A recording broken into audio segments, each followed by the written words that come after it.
สวัสดีพี่น้องปองปายมาพบบ่าวลาว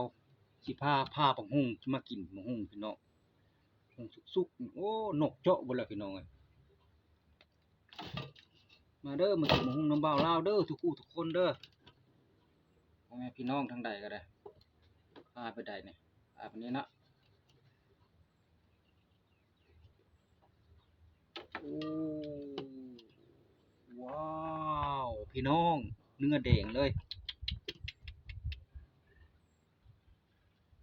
โอ้ในมันนะพี่น้อง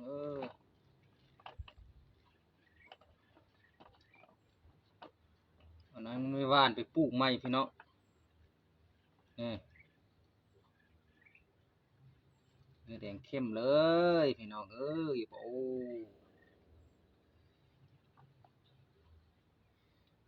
มาเด้อจ้าเด้อทุกคนมาเด้อทุกคนเด้อ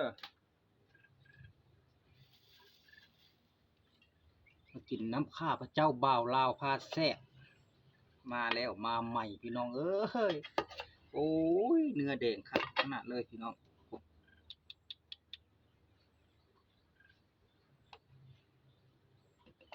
โอ้พี่น้องชิมก่อน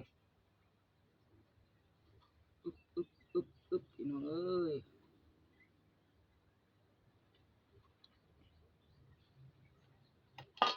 ชิมโอ้ตกสัมพี่น้อง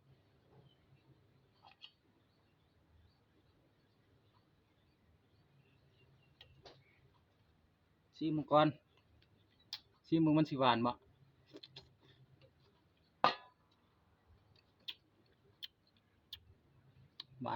หวาน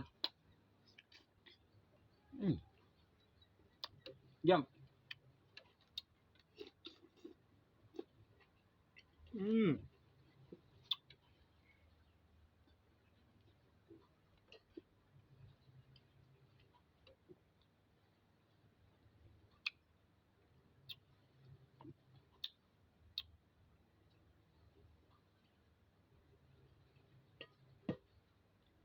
โอ้หวานเข้าท่าอยู่พี่น้องอืม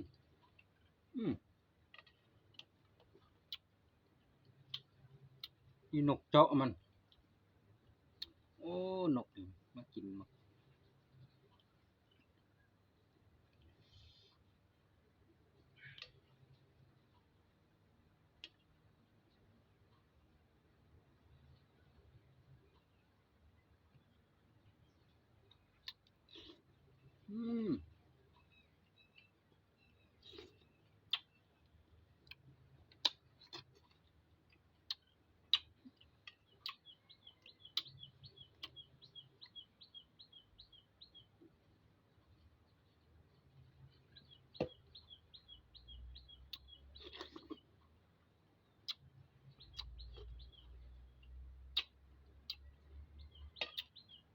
แซ่บหวาน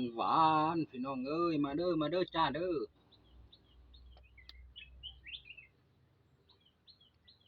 พี่น้องสองพังโขงลาวไทยมาเด้อครับทุกผู้ทุกคนเด้อครับเด้อกินหมูฮุงเด้อน้ำเบาลาวเด้อครับเด้อ